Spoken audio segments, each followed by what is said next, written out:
Welcome to Revenge with Naomi. Don't forget to subscribe. When I woke up that Monday, I felt ready for a long but normal workday. The company had grown fast over the past 2 years, and I had spent most of my time trying to keep everything steady. My sister, Mara, had helped me in the beginning, but she never understood the pressure of being the main owner. She liked to show up at meetings, smile, and leave before the hard part started. I grabbed my bag, locked my apartment door, and drove toward our office building. The sky looked gray, but I didn't think anything strange was waiting for me. I was already thinking about staffing issues, a new client, and a contract that needed review, but when I reached the entrance and pressed my ID card to the scanner, a sharp red light flashed. Access denied. I tried again. Same message. At first, I thought it was a system glitch. Maybe IT was updating something. But when the security guard stepped forward and said he had been told not to let me in, my stomach tightened. By who? I asked. He hesitated, then said quietly, "Your sister." In that moment, I felt something cold settle inside me. This wasn't a mistake. Mara had done something deliberate. I stepped back from the glass doors and tried to breathe. People were starting to arrive for work, and a few glanced at me in confusion. I didn't want to cause a scene, so I walked toward a corner near the parking lot. I called IT first. No answer. I called my operations manager. Straight to voicemail. Next, I called Mara. She declined the call. That was the moment I knew she had planned this. She wanted control, and she wanted it without facing me. A message buzzed on my phone from her: "Take the day off. Things are being restructured." Restructured? I owned 60% of the company. She owned 20. The remaining 20 belonged to 2 small investors. She had no right, none, to restructure anything without me. I marched back to the guard. "Did she give you a written order?" I asked. He nodded and showed me a printed email with her name at the bottom. My name wasn't anywhere on the document. "Call the head of security," I said. "Right now." He did, and after a short conversation, the head confirmed the order was official. My hands shook, not from fear, but from anger. If Mara thought she could force me out of my own company, she was about to learn who she was dealing with. I drove straight to our lawyer's office downtown. I didn't call ahead. I needed answers, and I needed them fast. When I walked in, the receptionist saw the look on my face and immediately ushered me inside. Our attorney, a calm man named Aldrin, stood when I entered. "Leora? What happened?" "Mara locked me out of the building," I said, pacing. "She sent security an order saying she's restructuring the company. She won't answer my calls." He frowned and motioned for me to sit. "She doesn't have the authority. Your ownership gives you final say on all decisions." Unless what? I snapped. "Unless she filed something without your knowledge," he said. My stomach twisted. That was exactly what she would do. He pulled up the company registry documents on his laptop. After a minute, he shook his head. "Nothing has changed. You're still the primary owner." "Then how did she convince security?" I asked. "She may have forged internal approvals or claimed you were suspended," Aldrin said. "It's illegal unless supported by the board." I remembered the upcoming investor meeting scheduled for Wednesday. "Do you think she's preparing for that meeting?" I asked. He nodded. "It's possible she wants full control before then." I pressed my palms together. "Then we stop her," I said. Aldrin advised me to remain calm and gather evidence. "Do not go back to the office yet," he warned. "If she's pulling a stunt, she may try to twist things to make you look unstable." I hated that it made sense. Mara always played victim when cornered. When things went wrong, she found someone else to blame. And this time, she wanted everyone to blame me. We drafted a formal notice to the board demanding an emergency meeting. I signed it immediately. Aldrin said he would send it within the hour. "Now," he said, "we need a paper trail. Everything she has done today must be documented. Screenshots, messages, call logs." I handed him my phone so he could copy the messages. I felt my throat tight, not because of fear, but because betrayal from a stranger stings, but betrayal from your own sister cuts deeper. After we finished, I sat quietly for a moment. Why now? I asked. Aldrin folded his hands. Maybe she sees how well the company is doing and wants control. Or someone may have promised her something if she could push you aside. The idea made my skin crawl. Whatever her plan is, I said, I'm not letting her steal what I built. He nodded. Then prepare yourself. This may get messy. I nodded back. I'm ready. By the time I left the law office, my mind was racing. I couldn't return to the building, but I also couldn't sit still. I drove to a small cafe across the street from our office tower and sat near the window, watching employees walk in. They glanced around, whispering. Some checked their phones. I guessed Mara had already started spreading her version of the story. I tried calling my operations manager again. This time, he answered. His voice was low. Leora, are you okay? No, I said plainly. Why was my access blocked? He hesitated. Mara said you were taking a leave. She told us you approved it last night. I never approved anything, I said. Did she send any proof? A document, he whispered. It looked signed. My heart dropped. A forged signature. Mara had crossed the line from manipulation to fraud. Listen carefully, I told him. Do not sign anything else. Do not approve anything. A legal notice is coming. He exhaled like he had been waiting to hear that. Thank you. Everyone here is confused. Things feel wrong. They are, I said. Stay calm. I'll fix this. When I ended the call, I stared at the building for a long time and Mara thought locking me out would break me. Instead, she had just given me every reason to fight harder. I stayed in the cafe until the morning rush slowed. My coffee had gone cold, but I barely noticed. I kept replaying everything Mara had done. Locking me out, forging my signature, lying to the staff, it all felt like a bad dream. But I knew better. Mara acted sweet around others, but she always wanted what I had. This time, she thought she found a way to take it. I opened my laptop and checked my email. Nothing from her, nothing from the board, and nothing from IT. It was clear she had told them to freeze me out. I started drafting a message to all department heads, but Aldrin's warning echoed in my mind, do not make any official moves until the emergency meeting is confirmed. So instead, I wrote a short personal note to the investor who trusted me the most, Mr. Hale. I didn't tell him the full story, only that something important had happened and I needed to speak with him privately. Then my phone buzzed again. This time it was a text from Mara, stop creating drama. You'll thank me later. My hands tightened around the phone. Drama? She had forced me out of my own building. I typed back, we'll discuss everything at the meeting. She didn't respond. That silence told me she was scared. I drove home to organize my files. If Mara planned to challenge my authority, I needed every document ready.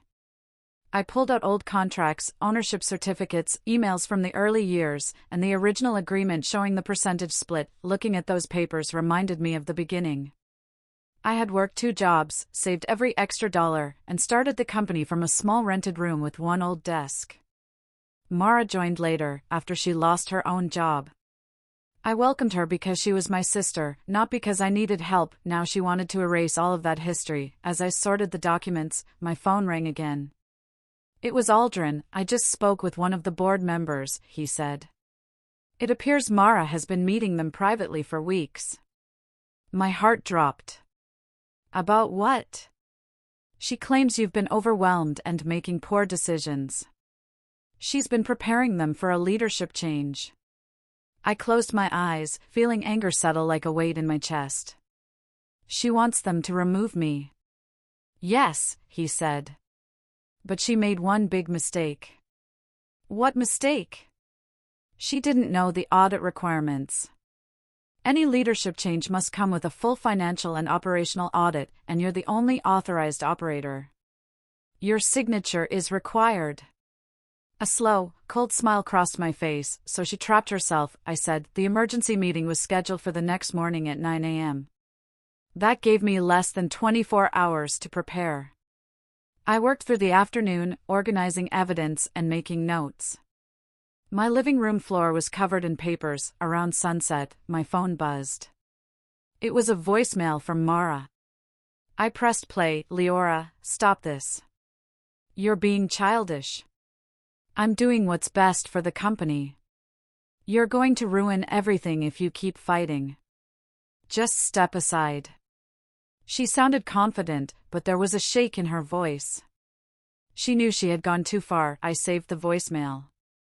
Aldrin would want to hear it. Later that night, I called Mr. Hale. He answered on the second ring. Leora. I sensed something was wrong, he said. Something big is happening, I said. Mara has taken actions far beyond her authority. She blocked my access and forged my signature. That's serious, he said quickly. Do you have proof? Yes. And there will be more revealed in the audit. He hesitated. Mara requested a separate meeting with me tomorrow morning. Should I attend? I swallowed. Yes. Go. Listen to everything she says. Don't confront her. Just observe. I need to know how far she's gone. Understood, he said. I trust you, Leora. Those words gave me strength. I wasn't alone in this fight. I barely slept that night. My mind kept replaying memories of Mara. Times we laughed. Times she leaned on me. Times I thought she cared. And then times she showed her envy in small comments, small actions, small digs. Maybe I should have seen this coming, but I didn't. I always tried to believe the best about her. At 7 a.m., I got dressed in a dark blazer and tied my hair back. Today wasn't about emotions, it was about taking back what was mine. I arrived at the office building early and waited outside with Aldrin. Security guards kept their eyes on us, unsure of what would happen. At 8:45, the board members began arriving one by one. Some avoided my gaze. Others looked confused or concerned. Then Mara arrived. She stepped out of her car wearing a bright smile and a confident walk, like she was the new queen of the building. When she saw me, her smile tightened. You shouldn't be here, she said. You're suspended. You don't have the power to suspend me, I said calmly. The board will learn the truth in a few minutes. She scoffed. You're about to embarrass yourself. Maybe, I replied. Or maybe you're about to lose everything. Her face stiffened. She knew something was slipping from her grasp. We all entered the conference room at exactly 9 a.m. The long table felt colder than usual. The board members settled in their seats while Mara took the spot at the head, like she owned it. She didn't even glance at me. Aldrin stood behind me as quiet support. I could feel his calm energy, which helped settle my nerves. One of the board members cleared his throat. We received a request for an emergency meeting. It seems there are conflicts between the sisters. Conflicts? I repeated softly. That's one way to describe being locked out of my own company. Gasps rippled around the room. Mara's smile faded. That's not true, she said quickly. I acted according to protocol. Leora signed leave documents. I placed a printed image of the forged signature on the table. This is not my signature. And the digital log proves it wasn't created from my account. Another board member leaned forward. Mara, is this true? Did you authorize this? She opened her mouth, but I continued. Furthermore, any leadership restructuring requires a full operational audit. According to company law, only one person has legal authority to operate during the audit. Everyone looked at me. I held up the document with my ownership details. Me. A thick silence filled the room. Mara's hands trembled slightly. For the first time, she realized her plan had a fatal flaw, and I was about to expose all of it. The board members shifted in their seats, whispering among themselves. Mara tried to regain control. "This is being blown out of proportion," she said, but her voice had lost its earlier confidence. "I only made temporary decisions to protect the company." Aldrin stepped forward. "Temporary decisions do not include falsifying leave documents, forging signatures, or blocking the majority owner from entering the building." Several board members glanced sharply at Mara. She looked smaller now, her boldness melting away. I took a deep breath and continued. "Because of these actions, I'm requesting a full audit. Everything: financials, emails, internal approvals, system logs." If Mara believed she acted properly, she should welcome transparency. Silence filled the room. Mara's eyes snapped toward me, full of panic. She muttered, "An audit? Now? That's unnecessary." One board member shook his head. "After what we've seen today, it's necessary." Another added, "We must follow legal procedure." I sat down, folding my hands. "The audit begins immediately. During that time, I am the only person allowed to operate or approve anything. That includes employee decisions, financial transactions, and restructuring." Mara's mouth fell open. "You can't do that." "Yes, she can," Aldrin said firmly. When the board voted, the result was unanimous. The audit was approved. My authority was restored. Mara didn't speak again. The moment the meeting ended, I went straight to the operations floor. Employees froze when they saw me. Word spread quickly, and soon small groups gathered, whispering as I passed. Some looked relieved, some confused, but no one seemed surprised. Mara had been pushing too hard for weeks. I gathered the department heads in the main conference room. "I know this morning was unsettling," I began. "But everything will be investigated. You can all relax and continue working as normal." My operations manager raised his hand. "Leora, Mara told us you were stepping down. She said she was taking over your role." "I never stepped down," I said firmly. "And she had no right to claim that." Another manager added, "She tried to rush several approvals yesterday. She wanted us to sign off without reviewing anything." I nodded. "If she pressured any of you, document it. The audit team will need everything." As the meeting ended, a young analyst approached me quietly. "I don't want trouble," she whispered, "but I saw Mara in the server room last night. She told me not to tell anyone." My stomach tightened. "What time?" "Around 10 p.m. That was strange. Mara never worked late. And she had no technical skills." "Thank you," I said. "Your information is important." Something deeper was happening. Mara wasn't only trying to take control, she might have been hiding something. The audit team arrived by noon. They were a strict, quiet group recommended by Aldrin. They took over the large conference room and began pulling data from every system: emails, financial statements, access logs, cameras, and approval records. I stayed close by in case they needed clarification. Mara kept her distance, pacing the hallway with her arms crossed tightly. She looked like someone who expected everything to explode around her. Around 2 p.m., the lead auditor approached me. "We have early findings," he said. My heart thumped. "Already?" "Yes. Access logs show unusual activity yesterday evening. Someone entered restricted areas using a cloned ID." "A cloned ID?" I repeated. He nodded. "Specifically, your ID." My blood ran cold. But I wasn't anywhere near the building. "We know," he said calmly. "The cameras confirm it wasn't you. But whoever used the cloned ID accessed the financial system and attempted to alter ownership files." "Alter ownership?" I whispered. "Yes. However, the changes were rejected because the system requires biometric confirmation." Suddenly, everything made sense. Mara hadn't only forged documents, she tried to rewrite ownership records. "Do you have footage of who used the cloned ID?" I asked. The auditor nodded slowly. Yes. We're reviewing it now. Across the hallway, Mara froze as she noticed us talking. She knew the walls were closing in. The auditors invited me to the viewing room where they pulled up the security footage. My pulse pounded as the video began. The hallway was dim, and the timestamp showed 9:56 p.m. A figure walked into frame, hood pulled up, face partially hidden. But their walk, their height, their posture, it was unmistakable. Mara, I felt a mix of anger and disbelief rise inside me. She went into the server room, looked around nervously, then scanned something at the door, my cloned ID.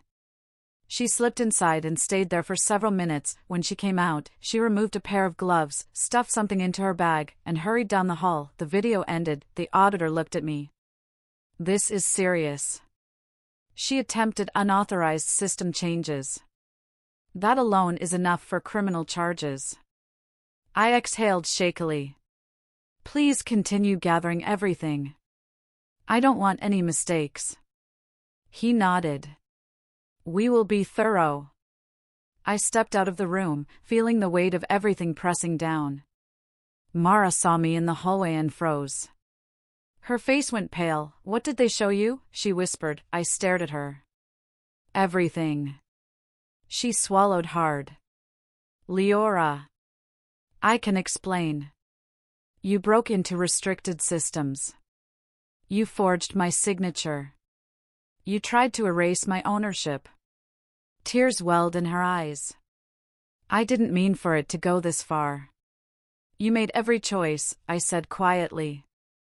And now you face the consequences. The board reconvened late that afternoon for an update. Everyone looked tense as they took their seats. Mara sat alone at the far end of the table, her face pale and her hands trembling. She avoided every eye in the room. The lead auditor placed a folder on the table.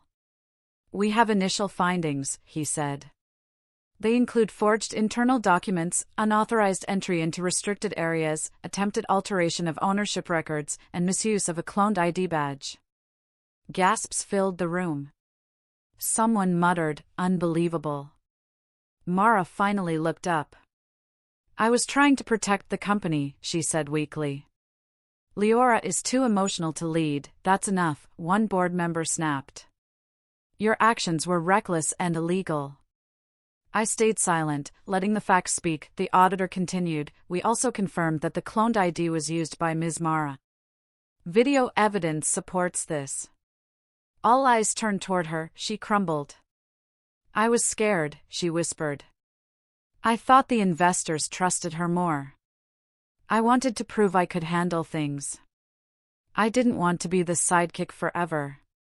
I felt a sharp ache in my chest. I had never wanted her to be a sidekick. I wanted her to be a partner, but she had chosen betrayal. Given the evidence, the board chair said gravely, we must decide the next steps. Everyone knew what that meant.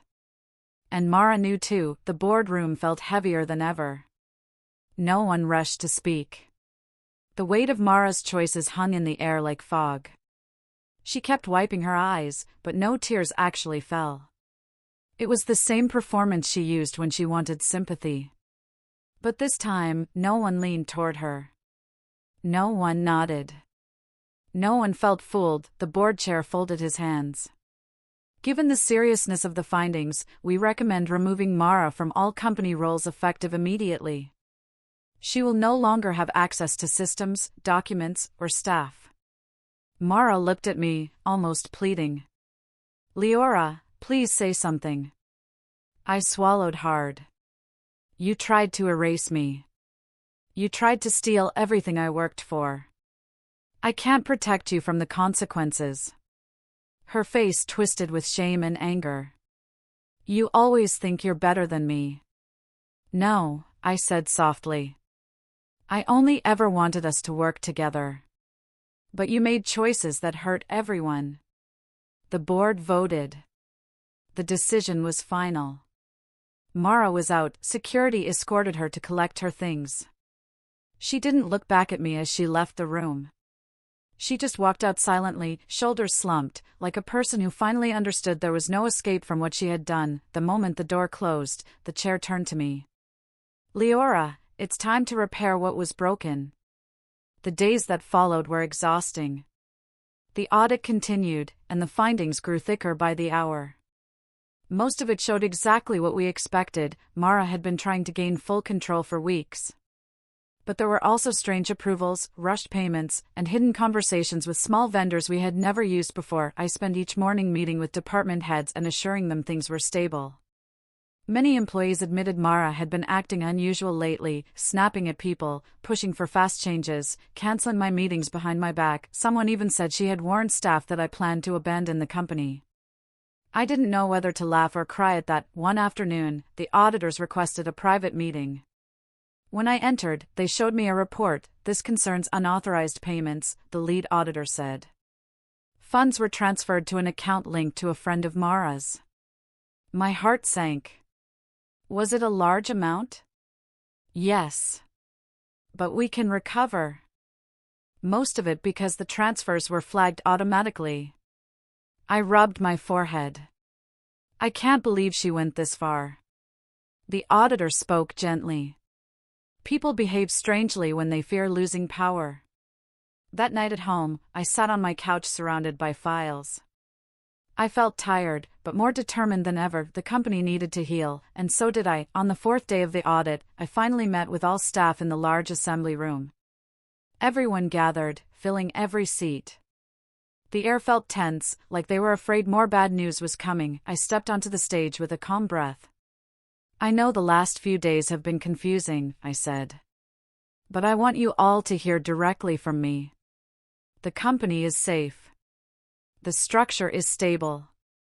And operations will continue as normal. There were small sighs of relief. Someone clapped softly. I also want to make something clear, I added. No employee is responsible for what happened. Mara acted alone in trying to take control. The audit confirmed this. Whispers spread across the room. Many people had suspected it, but now they finally heard the truth. A designer raised her hand. Will she be coming back? I shook my head. No. She violated too many rules, and the board removed her. We must move forward. The room grew quiet again, and moving forward, I continued, means rebuilding trust. I'm opening an anonymous channel for anyone who wants to share concerns or ideas. No one will be punished for speaking up. The energy softened. People nodded. Some smiled. For the first time since the chaos began, I felt a spark of hope. The company was still mine. And I would lead it back to strength. 2 days later, the final audit report was ready. I sat with Aldrin and the board in the conference room, listening as the auditor reviewed the results. Most of the attempted changes were blocked by security protocols, he explained. However, the evidence clearly shows intentional fraud. He placed the thick folder in front of me. This is everything you need if you wish to pursue charges. I stared at the folder. I didn't touch it. Aldrin leaned forward. Legally, you have every right. Her actions could have destroyed your company. I nodded but said nothing. One board member cleared her throat. It's your decision, Leora. But we support whatever you choose. When the meeting ended, I carried the folder to my office and closed the door. I sat alone for a long time. Charging Mara meant years of court battles, public attention, and more pain. But letting her go without consequences meant she could repeat this pattern somewhere else. My hands tightened around the folder. I thought about everything, my childhood with her, the jealousy she hid, the lies she told, the break-in, the forged documents. I remembered her face when the video played. Finally, I whispered to myself, I need to protect the company, and myself. I called Aldrin. Prepare the paperwork, I said quietly. We're pressing charges. The news spread fast. Mara was furious when she learned I was filing charges. She called me non-stop, leaving angry messages, then apologetic ones, then angry again. I didn't respond. I had listened to enough lies already. A week later, she showed up at my apartment building. The front desk called me, asking if they should let her up. No, I said firmly. She's not allowed near me. When I left the building later, I saw her standing across the street. Her eyes were red, her hair messy, and she looked nothing like the confident sister who tried to take everything from me. She stepped forward. "Leora, please. Don't do this." I kept my distance. "You made choices, Mara. And every choice has a cost." "I was scared," she said. "I thought you'd push me out someday. I wanted something of my own." "You could have talked to me," I said. "Instead, you tried to destroy me." She wiped her face. "I didn't think you'd go this far." "I didn't think you would," I replied. Security approached, and she backed away slowly. "You'll regret this," she whispered. "No," I said softly. "For the first time in months, I won't." I walked away, feeling the weight of years finally lifting off my shoulders. The company and my peace were safe again. 21 The audit team didn't leave until late evening, but once the last one stepped out, silence filled the office like a blanket. I sat alone at my desk, staring at the printed report that confirmed everything, every violation, every false claim my sister had made, every forged signature she tried to use as proof of authority. For a long moment, I didn't even move. I just breathed. After weeks of chaos, the truth finally felt solid again, but peace didn't last long. My phone buzzed with a message from her. Just one line: "You ruined everything." I didn't reply. I couldn't. She had chosen every step that led her here. I had spent my whole life trying to protect her from consequences, but this time I wasn't the one responsible for her fall. As I locked the office door behind me, I felt lighter than I had in months. The guards nodded as I walked out. Even they knew the storm had finally passed. But something inside me whispered that the aftermath wasn't over yet. Families didn't break cleanly. Wounds didn't close fast. Still, for the first time, I allowed myself to hope that maybe, just maybe, I could rebuild everything she tried to steal. 22 The next morning, I arrived early for the meeting with the board. I expected tension, maybe doubt, but when I walked inside, the room fell silent, and then applause began. I froze, stunned, as the chairman stood and said, "Thank you for protecting this company." Protecting, a word I hadn't heard in weeks. I sat down and listened as they reviewed the audit results again. It felt surreal hearing them explain my own innocence to me, outlining how every access point, every document, every financial move connected directly to my official authority. My sister had only created chaos, not control. When they asked how I wanted to proceed with the charges, I hesitated. I wasn't someone who enjoyed punishment. But then I remembered the locked doors, the humiliation, the whispers, the looks from employees who thought I had failed in secret. I remembered how she smiled when security dragged me out. "I want the law to handle everything," I said quietly. They nodded. No one argued. As the meeting ended, one board member pulled me aside and said, "Sometimes betrayal hurts because it comes from someone we once trusted. But truth always wins." I walked out understanding he was right, but I also knew truth didn't erase scars. 23 When I got home, I expected anger, questions, maybe even reporters waiting on the street. Instead, I found my dad sitting on my couch, holding a cup of tea like he had been waiting there for hours. I froze in the doorway. "I spoke to your sister today," he said before I could even close the door. My chest tightened. "And?" "She's blaming you for everything, but I know she's lying." Those words nearly broke me. For months it felt like half the world believed her, sometimes even more than I believed myself.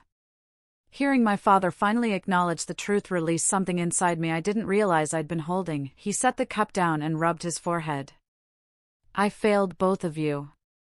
I didn't see how jealous she was. I didn't see how hard you worked. I let the division grow. I sat beside him, the weight of the past weeks rushing over me.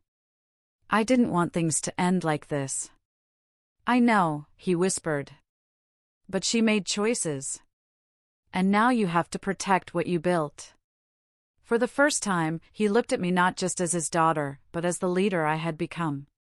And somehow, that mattered more than any apology. 2 days later, the police finished their interviews, collected the last documents, and confirmed charges were moving forward. I kept my focus on work, trying to clean up the mess she left: broken contracts, undone tasks, confused clients. Every hallway I walked through held whispers of relief now instead of suspicion, but even with everything improving, the emotional part didn't settle easily. I couldn't stop thinking about the moment she shut me out of my own building. I kept replaying her voice when she said, "You're not needed here anymore." That voice had lived in my mind for too long. Late in the afternoon, I stood by the office window overlooking the city. The sun dipped low, spreading warm orange light across the buildings. It felt symbolic, like the ending of something heavy. My phone rang. It was the company lawyer. "The report is complete. You're officially confirmed as the sole legal operator and authority. No one can challenge that again." I exhaled slowly. That sentence felt like the final lock clicking into place. "Thank you," I said. After the call, I closed my eyes and let the truth settle. Everything she tried to take, everything she tried to twist, it was all over now. 25 on Friday morning, I walked into the office carrying nothing but a calm mind and a folder of new plans for the future. The staff greeted me warmly, some with relieved smiles, others with quiet respect. For the first time in weeks, the space felt like mine again, not taken, not fought for, but earned. I held a short meeting to reassure everyone that operations were stable. When I ended the session, they clapped again, something I would never get used to. I wasn't a hero. I was just someone who refused to give up what was rightfully mine. Later, as I sat alone in my office, I opened the last page of the audit results. One line stood out: "Only Leora has legal authority to operate." Simple. Clear. Final. My sister hadn't messaged again, and I didn't expect her to. Maybe she finally understood what she had destroyed. Maybe she didn't. But her choices were now hers to face, not mine. I locked the document in my drawer, took a deep breath, and looked around. The office felt brighter, not because anything had changed but because the weight had finally lifted. I stood, ready to rebuild everything she tried to break, this time, with no doubt, no fear, only truth guiding me forward.